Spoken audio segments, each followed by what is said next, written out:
Kamakailan tayo ay dumako sa Aurora State College of Technology sa Ascot sa Sabali Campus sa Barangay Sabali, sa bayan ng Baler, Aurora Province. Mayroon tayong ilang mga staff o mga guro na nag-aasikaso dito, naghahanda sa isa yatang gaganaping opening o inauguration ng nasabing building.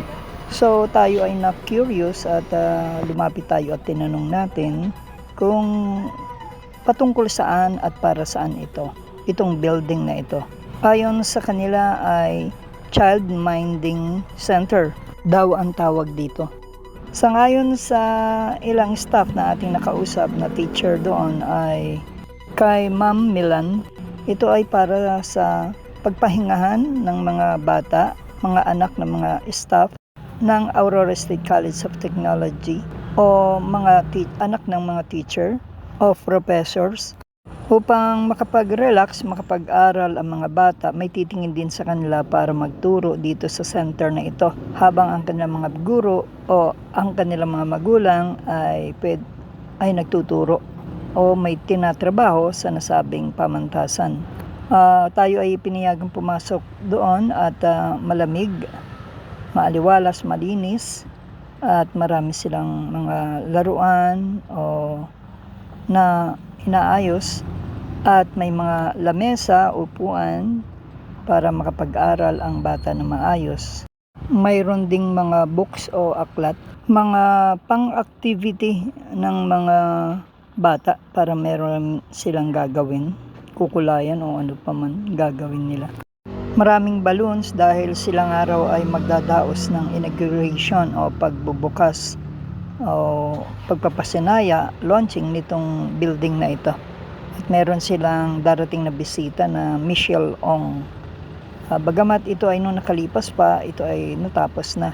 Maganda yung ganitong mga inisip ng pamahalaan, ng pamantasan dahil yung mga bata ay hindi makakaabala sa kanilang mga magulang, lalo na doon sa mga walang maaaring mag-alaga sa kanilang bahay at o walang tagapag-alaga.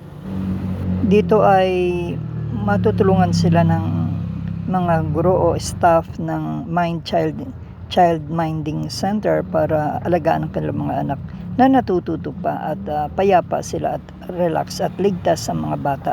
Parang ganun sa ibang Asian countries na merong mga nursery at dito sa Pilipinas ay meron din tayong alam na ganyan na ang mga anak na maliliit, toddlers, ay pwedeng doon nilagak upang ang mga magulang ay makapagtrabaho na maayos nang hindi nag-aalala at hindi maiwanan kanilang mga anak sa kanilang bahay at may paglalagakan na yung mga teacher, professors or mga staff ng pamantasang ito ng kanilang mga anak habang sila ay nagtatrabaho o nagtuturo. Ang kanilang anak ay safe na iiwanan nila dito at kukunin na lamang nila ito kapag sila ay uuwi na. Maginhawa at magiging magaan ang kanilang isip at ang pagtatrabaho, payapa. Sa ibang bansa o ibang nursery dito sa atin sa Pilipinas ay nagbabayad kahit paano para sa pag-aalaga ng kanilang mga anak para naman natututo ito habang nagtatrabaho ang mga magulang o merong ibang asikasuhin. Sana'y magkaroon din ng ganito o ipatupad ng ganitong layunin o programa o building para sa iba pang mga pampamahalaan ng mga tanggapan. Magiging malaking tulong ito sa mga magulang at makakatipid sila dahil merong maaaring pag-iwanan ka ng mga anak na mag-aalaga at magtuturo habang sila ay nasa trabaho at hindi sila malalayo sa kanilang anak, hindi maiwan ito sa kanilang bahay. Abay pabor din ito sa mga single parent na walang katuwang sa buhay para mag-alaga ng kanilang mga anak at hindi na sila uupa ng tagapag-alaga.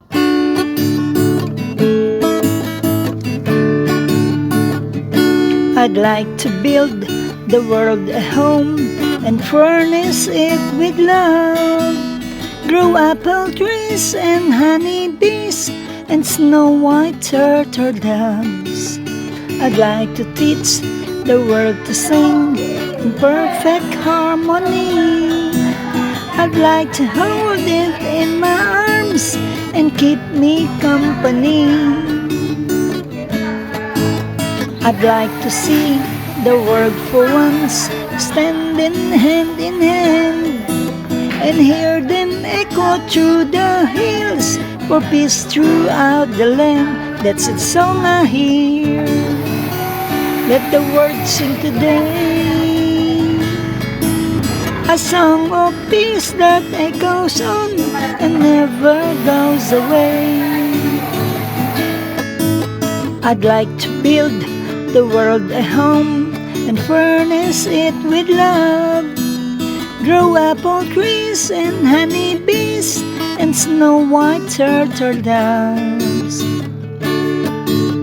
I'd like to teach the world to sing in perfect harmony.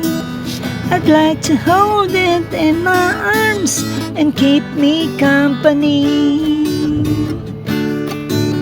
I'd like to see the world for once standing hand in hand, and hear them echo through the hills for peace throughout the land. That's the song I hear. Let the world sing today, a song of peace that echoes on and never goes away. Para sa NSK News ng NSK TV Channel, Narciso Co reporting.